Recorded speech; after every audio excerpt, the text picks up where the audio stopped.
Assalamualaikum warahmatullahi wabarakatuh. Shalom, Om Swastiastu, Namo Buddhaya Rahayu, salam kebajikan dan salam sejahtera bagi kita semua. Perkenalkan, nama saya Yulfi Ardani dari Fakultas Teknologi Pertanian, jurusan Teknologi Industri Pertanian dengan NIM 2151 0030 1111 068. Di sini saya akan menjelaskan tentang pengembangan dan tantangan agroindustri kelapa sawit di Indonesia. Indonesia merupakan negara agraris yang artinya sektor pertanian memiliki peran yang penting pada perekonomian Indonesia. Hal ini ditandai dengan banyaknya penduduk Indonesia yang bekerja dalam sektor pertanian. Indonesia memiliki sumber daya alam yang melimpah serta memiliki posisi yang strategis, yaitu terletak pada daerah tropis dan memiliki curah hujan yang tinggi. Hal ini membuat Indonesia memiliki tanah yang subur dan banyak jenis tumbuhan yang dapat tumbuh dengan cepat. Oleh karena itu, potensi tersebut merupakan peluang yang dapat dikembangkan dengan menjadikan hasil pertanian sebagai komoditi ekspor serta sumber bagi perekonomian Indonesia. Salah satu sektor yang dapat dikembangkan yaitu sektor industri yang mempunyai hubungan dengan sektor pertanian. Sektor pertanian merupakan salah satu sektor yang strategis dalam pelaksanaan pembangunan nasional karena didukung oleh ketersediaan potensi sumber daya alam yang sangat baik dan beragam. Namun, ketersediaan tersebut tidak menjamin kondisi ekonomi masyarakat akan lebih baik, kecuali keunggulan tersebut dapat dikelola secara profesional dan berkelanjutan, sehingga menghasilkan nilai tambah yang jauh lebih besar. Salah satu sektor industri yang dapat dikembangkan yaitu agroindustri kelapa sawit.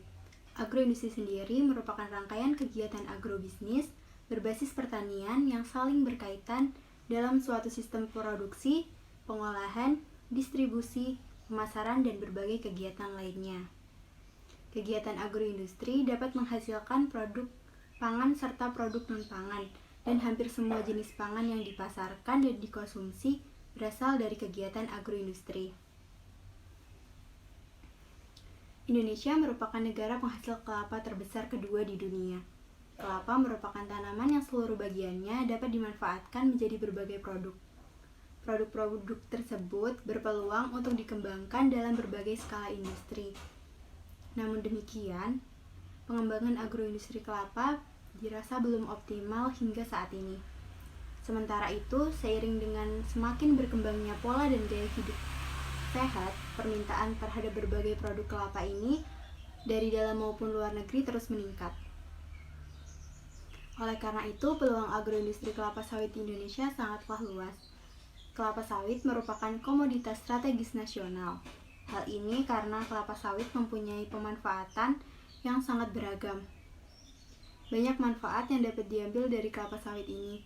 Salah satu manfaatnya yaitu menggantikan peran minyak bumi, di mana minyak bumi merupakan sumber daya alam yang tidak dapat diperbarui. Kelapa sawit berfungsi sebagai bahan bakar yang dapat menghasilkan berbagai produk turunan dan dapat dimanfaatkan sehingga dapat meningkatkan industri pengolahan produk turunan dari kelapa sawit tersebut. Tantangan dari industri kelapa sawit yaitu isu sosial dan pembangunan pedesaan, gizi dan kesehatan, dan isu yang terkait dengan lingkungan dan keberlanjutan seperti penebangan hutan, kesehatan, ancaman keanekaragaman hayati, hak asasi manusia, dan hak tanah. Dalam menghadapi tantangan tersebut dibutuhkan beberapa terobosan, diantaranya menerapkan prinsip-prinsip manajemen profesional yang sesuai dengan karakter perusahaan perkebunan, memperkuat perusahaan menuju pembangunan berkelanjutan dengan mengembangkan pemanfaatan peluang dan mencegah berbagai ancaman bisnis. Kemudian melakukan investasi pada industri lain yang memiliki keunggulan komparatif dan kompetitif dalam pohon industri kelapa sawit. Menerapkan sistem pengembangan bisnis yang kompatibel dengan perubahan lingkungan global serta melaksanakan acara kemasyarakatan di sekitar area perkebunan untuk membangun keharmonisan dengan masyarakat. Adanya industri tersebut akan membutuhkan tenaga kerja yang banyak dan menghasilkan devisa negara yang meningkat, sehingga perekonomian di Indonesia meningkat pula. Sekian yang dapat saya sampaikan, semoga bermanfaat. Terima kasih. Wassalamualaikum warahmatullahi wabarakatuh.